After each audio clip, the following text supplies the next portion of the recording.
ജീവജലനദി ജീവജലനദി.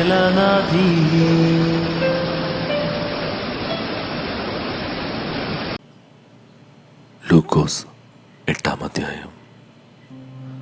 അനന്തരം അവൻ ദൈവരാജ്യം പ്രസംഗിച്ചും സുവിശേഷിച്ചും കൊണ്ട് പട്ടണം തോറും സഞ്ചരിച്ചു. അവനോടുകൂടെ പന്തിരുവരും അവൻ ദുരാത്മാക്കളെയും വ്യാധികളെയും നീക്കി സൗഖ്യം വരുത്തിയ ചില സ്ത്രീകളും 7 ഭൂതങ്ങൾ വിട്ടുപോയ മഗ്ദലക്കാരത്തി മറിയയും ഹേരോദാവിന്റെ കാര്യവിചാരകനായ കൂസയുടെ ഭാര്യ യോഹന്നയും ശൂഷന്നെയും തങ്ങളുടെ വസ്തുവക കൊണ്ട് അവർക്ക് ശുശ്രൂഷ ചെയ്തു പോന്ന മറ്റു പല സ്ത്രീകളും ഉണ്ടായിരുന്നു.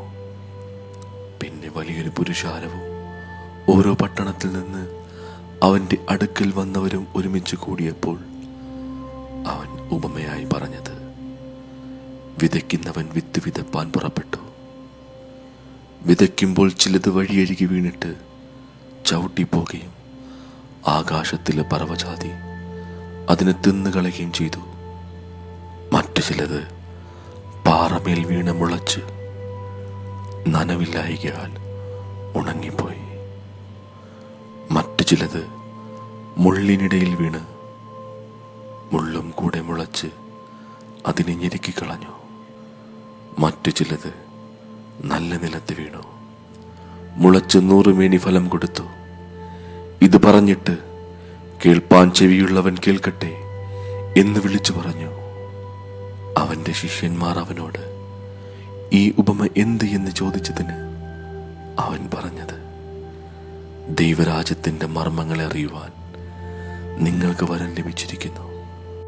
ശേഷമുള്ളവർക്കോ കണ്ടിട്ടും കാണാതിരിപ്പാനും കേട്ടിട്ടും ഗ്രഹിക്കാതിരിപ്പാനും ഉപമകളിലത്രേ. ഉപമയുടെ പൊരുളോ വിത്ത് ദൈവവചനം. വഴിയരികെയുള്ളവർ കേൾക്കുന്നവർ, എങ്കിലും അവർ വിശ്വസിച്ച് രക്ഷിക്കപ്പെടാതിരിപ്പാൻ പിശാച് വന്ന് അവരുടെ ഹൃദയത്തിൽ നിന്ന് വചനം എടുത്തു കളയുന്നു. പാറമേലുള്ളവരോ കേൾക്കുമ്പോൾ വചനം സന്തോഷത്തോടെ കൈക്കൊള്ളുന്നവർ, എങ്കിലും അവർക്ക് വേരില്ല. അവർ തൽക്കാലം വിശ്വസിക്കുകയും പരീക്ഷാ സമയത്ത് പിൻവാങ്ങിപ്പോവുകയും ചെയ്യുന്നു. മുള്ളിനിടയിൽ വീണതോ കേൾക്കുന്നവർ, എങ്കിലും പോയി ചിന്തകളാലും ധനത്താലും സംസാരഭോഗങ്ങളാലും ഞെരുങ്ങി പൂർണ്ണമായി ഫലം കൊടുക്കാത്തവരത്രേ. നല്ല മണ്ണിലുള്ളതോ വചനം കേട്ട് ഗുണമുള്ള നല്ല ഹൃദയത്തിൽ സംഗ്രഹിച്ച് ക്ഷമയോടെ ഫലം കൊടുക്കുന്നവർ തന്നെ. വിളക്ക് കൊളുത്തിയിട്ട് ആരും അതിനെ പാത്രം കൊണ്ട് മൂടുകയോ കട്ടിൻ കീഴെ വെക്കുകയോ ചെയ്യാതെ അകത്ത് വരുന്നവർ വെളിച്ചം കാണേണ്ടതിന് തണ്ടിന്മേലത്രേ വെക്കുന്നത്.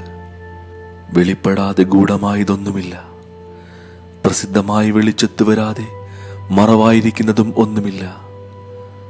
ആകയാൽ നിങ്ങൾ എങ്ങനെ കേൾക്കുന്നു എന്ന് സൂക്ഷിച്ചുകൊള്ളുവിൻ. ഉള്ളവന് കിട്ടും, ഇല്ലാത്തവനോടോ ഉണ്ട് എന്ന് തോന്നുന്നതും കൂടി എടുത്തു കളയും. അവന്റെ അമ്മയും സഹോദരന്മാരും അവന്റെ അടുക്കൽ വന്നു. പുരുഷാരം നിമിത്തം അവനോടടുപ്പാൻ കഴിഞ്ഞില്ല. നിന്റെ അമ്മയും സഹോദരന്മാരും നിന്നെ കാണാൻ ഇച്ഛിച്ചുകൊണ്ട് പുറത്തു നിൽക്കുന്നു എന്ന് ചിലർ അവനോട് അറിയിച്ചു. അവരോടവൻ: എൻ്റെ അമ്മയും സഹോദരന്മാരും ദൈവവചനം കേട്ട് ചെയ്യുന്നവരത്രേ എന്നുത്തരം പറഞ്ഞു. ഒരു ദിവസം അവൻ ശിഷ്യന്മാരുമായി പടകിൽ കയറി, നാം തടാകത്തിന്റെ അക്കരയ്ക്ക് പോക എന്ന് അവരോട് പറഞ്ഞു. അവർ നീക്കി ഓടുമ്പോൾ അവൻ ഉറങ്ങിപ്പോയി. തടാകത്തിൽ ഒരു ചുഴലിക്കാറ്റുണ്ടായി. പടകിൽ വെള്ളം നിറഞ്ഞിട്ട് അവർ പ്രാണഭയത്തിലായി അടുക്കൽ ചെന്നു. നാഥാ, നാഥാ, ഞങ്ങൾ നശിച്ചു പോകുന്നു എന്ന് പറഞ്ഞ് അവനെ ഉണർത്തി.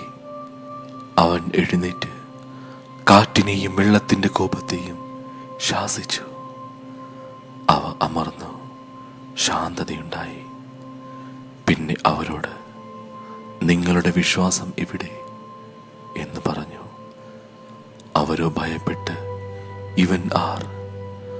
അവൻ കാറ്റിനോടും വെള്ളത്തോടും കൽപ്പിക്കുകയും അവ അനുസരിക്കുകയും ചെയ്യുന്നു എന്ന് തമ്മിൽ പറഞ്ഞ് ആശ്ചര്യപ്പെട്ടു. അവർ ഗലീലയ്ക്ക് നേരെയുള്ള ഗരസേന്യ ദേശത്ത് അണഞ്ഞു. അവൻ കരക്കിറങ്ങിയപ്പോൾ ബഹുകാലമായി ഭൂതങ്ങൾ ബാധിച്ചൊരു മനുഷ്യൻ പട്ടണത്തിൽ നിന്ന് വന്ന് എതിർപ്പെട്ടു. അവൻ ബഹുകാലമായി വസ്ത്രം ധരിക്കാതെയും വീട്ടിൽ പാർക്കാതെയും ശവക്കല്ലറകളിൽ അത്രയായിരുന്നു. അവൻ യേശുവിനെ കണ്ടിട്ട് നിലവിളിച്ച് അവനെ നമസ്കരിച്ചു. യേശുവേ, മഹോന്നതനായ ദൈവത്തിൻ്റെ പുത്ര, എനിക്കും നിനക്കും തമ്മിൽ എന്ത്? എന്നെ ഉപദ്രവിക്കരുതേ എന്ന് ഞാൻ അപേക്ഷിക്കുന്നു എന്ന് ഉറക്കെ പറഞ്ഞു. അവൻ അശുദ്ധാത്മാവിനോട് ആ മനുഷ്യനെ വിട്ടുപോകുവാൻ കൽപ്പിച്ചിരുന്നു. അത് വളരെ കാലമായി അവനെ ബാധിച്ചിരുന്നു.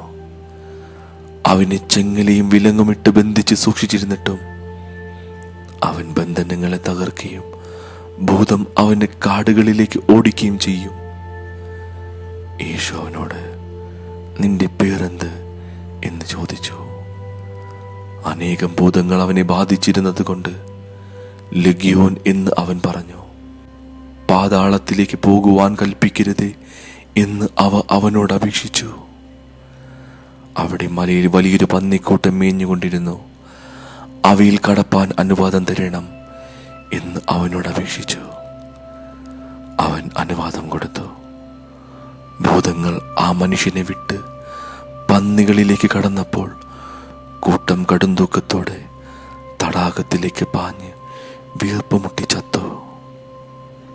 ഈ സംഭവിച്ചത് മേയ്ക്കുന്നവർ കണ്ടിട്ട് ഓടിപ്പോയി പട്ടണത്തിലും നാട്ടിലും അറിയിച്ചു.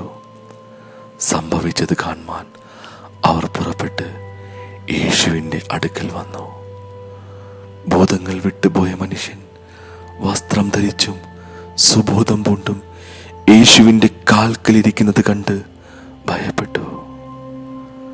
ഭൂതഗ്രസ്തന് സൗഖ്യം വന്നതെങ്ങനെ എന്ന് കണ്ടവർ അവരോട് അറിയിച്ചു. ഗരസേന്യ ദേശത്തിലെ ജനസമൂഹം എല്ലാം ഭയപരവശരായി തങ്ങളെ വിട്ടുപോകണം എന്ന് അവനോട് അപേക്ഷിച്ചു.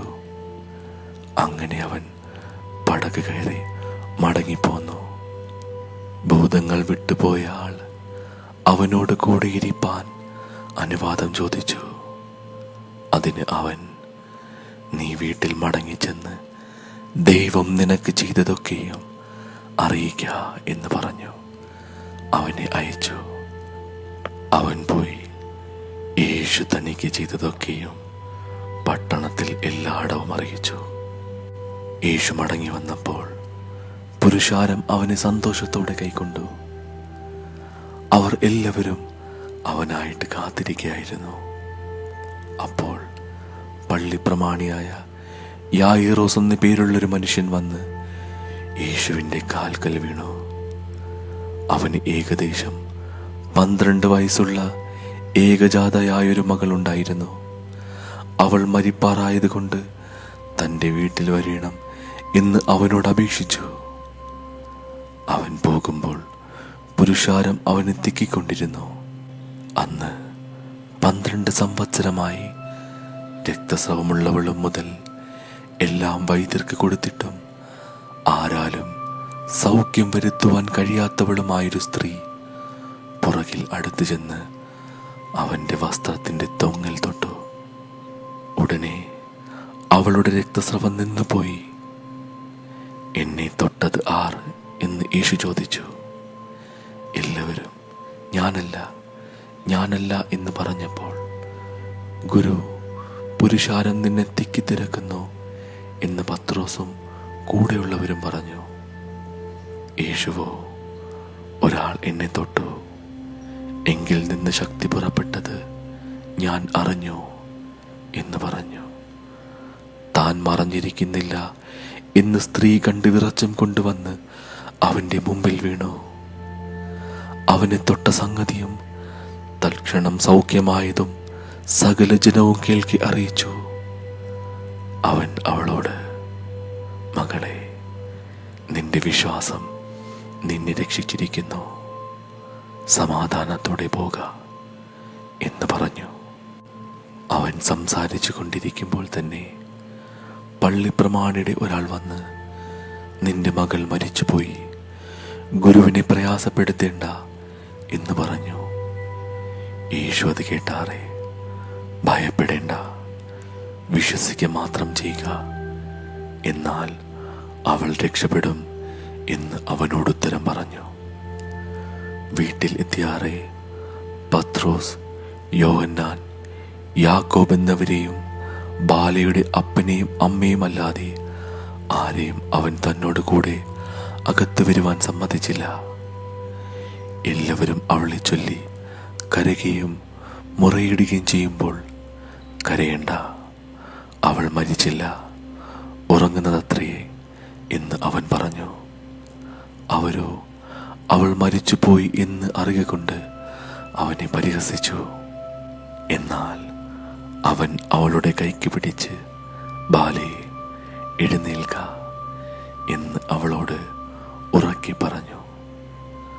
അവളുടെ ആത്മാവ് മടങ്ങി വന്നു. അവൾ ഉടനെ എഴുന്നേറ്റു. അവൾക്ക് ഭക്ഷണം കൊടുപ്പാൻ അവൻ കൽപ്പിച്ചു. അവളുടെ അമ്മയപ്പന്മാർ വിസ്മയിച്ചു. സംഭവിച്ചത് ആരോടും പറയരുതെന്ന് അവൻ അവരോട് കൽപ്പിച്ചു.